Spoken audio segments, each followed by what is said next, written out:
اس وقت جو نظر آ رہا ہے اور یہ 2 صدیوں سے نہیں بلکہ اس سے پہلے سے ہے، وہ یہ ہے کہ مسلمان جو ہے کنفیوژن کا شکار ہے.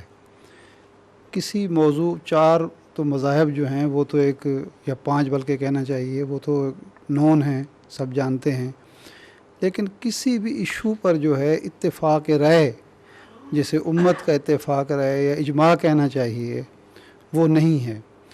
ایک ایسی قوم یا ایک ایسی امہ جو کسی ایشو پر نہ تو متفق رائے ہے، اور نہ ہی اس کی جو سطح ہے سوچنے کی، یعنی میرے مراد عام آدمی نہیں ہے بلکہ جو اس کا عالم ہے یا دانشور ہے یا فقیہ ہے، نہ اس کی سطح ایک ہے.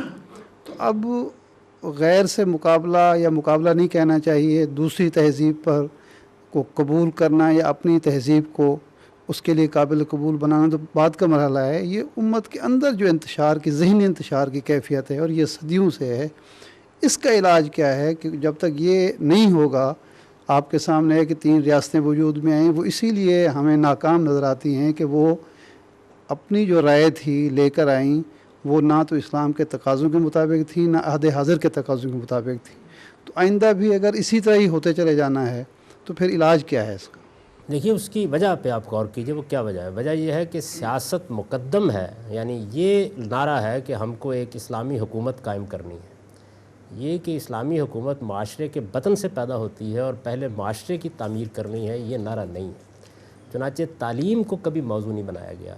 دنیا کے اندر حقیقی انقلاب علم سے آتا ہے. تو ہمارے ہاں جو علم موجود ہے، میرے نزدیک جب کوئی ریاست قائم ہوگی اسی کا ظہور ہو جائے گا. مولانا مودودی صاحب مرحوم زندہ تھے اس وقت جب ایران میں انقلاب آیا. ان کے ساتھ ایک نشست میں بیٹھے ہوئے ایسی گفتگو ہو رہی تھی، تو انہوں نے کہا خمینی صاحب جو تبدیلی لا رہے ہیں یا جس طرح کی صورت ہو رہی ہے، اس سے بڑی توقعات ہیں. تو میں نے ان کی خدمت میں عرض کیا جی کہ میں ایک طالب علم ہوں. شیعہ علم میں ابھی تک جو کچھ بھی ان کا علم ہے، اس میں کوئی ایسی بنیاد نہیں دیکھ رہا کہ جس سے کوئی نئی دنیا وجود میں آ جائے گی.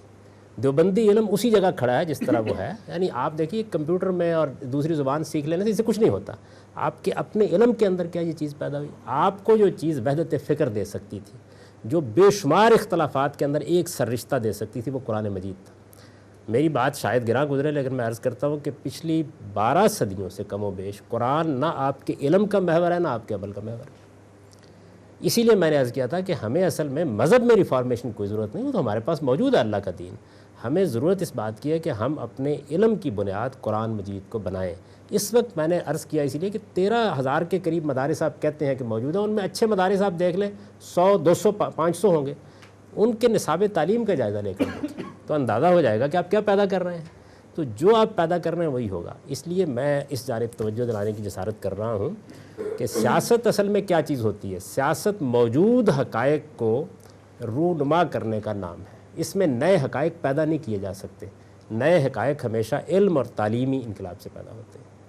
تو جب بھی کوئی ریاست قائم ہو، پاکستان میں قائم کر کے دیکھ دیجئے، پاکستانی معاشرے کا ظہور ہو جائے گا. ایران میں قائم کر کے دیکھیے، ایرانی معاشرے کا ظہور ہو جائے گا. یعنی جو آپ نے سوسائٹی میں علمی بنیاد قائم کر رکھی ہوئی ہے اس کا ظہور ہو جائے گا. تو یہ جو آپ کو اتنا افتراق اور اتنا تشدد اور اتنا اختلاف نظر آتا ہے اور معلوم ہوتا ہے کہ یہ چیز نہیں ہے، اس کی وجہ یہ ہے کہ آپ کے مذہبی علم کی بنیاد اس کتاب پر نہیں رہی جو اصل میں اختلافات کو دور کر سکتی تھی، جو اس کی بنیاد بن سکتی تھی. وہ جو کچھ بھی 3 صدیوں میں ہو گیا تھا اس کو آپ نے آگے بڑھایا. اب اس کے بعد اصل میں آپ کے یہاں حنفی مدرسے ہیں، شافعی مدرسے ہیں، آپ کے یہاں اہل حدیث مدرسے ہیں. اسلامی مدرسہ کوئی بھی نہیں. جس طرح شاید ہی کوئی مسلمانوں کی مسجد آپ کو نظر آئے، یا مسجد دیوبندی ہوگی یا بریلوی ہوگی یا اہل حدیث ہوگی. تو یہ چیز ہے جس نے خرابی پیدا کی ہے. اگر آپ اپنی تعلیم کو ریفارم کریں اور بالخصوص مذہبی تعلیم کو، اور اس کا محور قرآن مجید کو بنا دیں، اور تعلیم کو آپ آبجیکٹو کریں جس طرح کہ دنیا نے اس کو کیا ہے. یعنی تعلیم ہمارے ہاں تبلیغ ہے. آپ کسی دینی مدرسے میں چلے جائیں تو آپ کو یہ اندازہ ہوگا کہ پہلے دن سے لے کے آخری دن تک، میں تو چونکہ پڑھا ہوں اس میں جانتا ہوں میں اس سب کچھ کو، وہ تبلیغ ہے، اصل میں تعلیم نہیں ہے. دونوں میں بڑا فرق ہوتا ہے. تبلیغ میں آپ کے پاس ایک مقدمہ ہوتا ہے جس کو آپ دوسرے کے ذہن میں اتارنا چاہتے ہیں، اس کو آپ حق سمجھتے ہیں. تعلیم میں آپ شعور کو بلند کرتے ہیں، فہم و فکر کو آمیز کرتے ہیں، اس کو مہمیز دے کر آپ یہ چاہتے ہیں کہ چیزوں کو سمجھا جائے. تبلیغ یہ ہے کہ میں نے آپ سے یہ کہا کہ دیکھیے جناب، بات یہ ہے کہ نماز میں رفع یدین کرنا چاہیے، اور آپ پہ پورا زور ڈال دیا کہ یہی حق ہے. اور تعلیم یہ ہے کہ میں آپ کے بتاؤں کہ اس معاملے میں رسالت میں آپ صلی اللہ علیہ وسلم نے یہ کیا ہے، یہ اختلافات ہیں. ان اختلافات کے وجود یہ ہے اہل علم اس کو اس طرح دیکھتے ہیں آپ ایجوکیٹ ہو جائیں گے، اس کے بعد مسئلے کی نوعیت بدل جائے گی. جیسے ہی یہ ہو جائے گا تو آپ دیکھیں گے نتائج بھی وہی نکلیں گے. اس وقت صورتحال یہ ہے کہ گھوڑے کے آگے چونکہ ہم گاڑی باندھتے ہیں اور ہم نے اپنی قوم کی تعمیر اور اس کے علم کی اصلاح کے بجائے اس کو موضوع بنا لیا اپنی ساری توجہات کا کہ سیاسی تبدیلی لائی جائے، حکومت پہ قبضہ کیا جائے. تو سیاسی تبدیلی تو موجود حقائق سے آئے گی، نئے حقائق سے کبھی نہیں آتی. چنانچہ جو بھی سیاسی تبدیلی لانے کے لیے اٹھے گا اسے موجود حقائق سے کمپرومائز کرنا پڑے گا، اس کے اندر سے راستہ نکالنا پڑے گا. اور جب وہ مذہب کی بنیاد پر بات کرے گا تو جو مذہب موجود ہوگا وہی ظہور پذیر ہو جائے گا، تھوڑے بہت فرق کے ساتھ.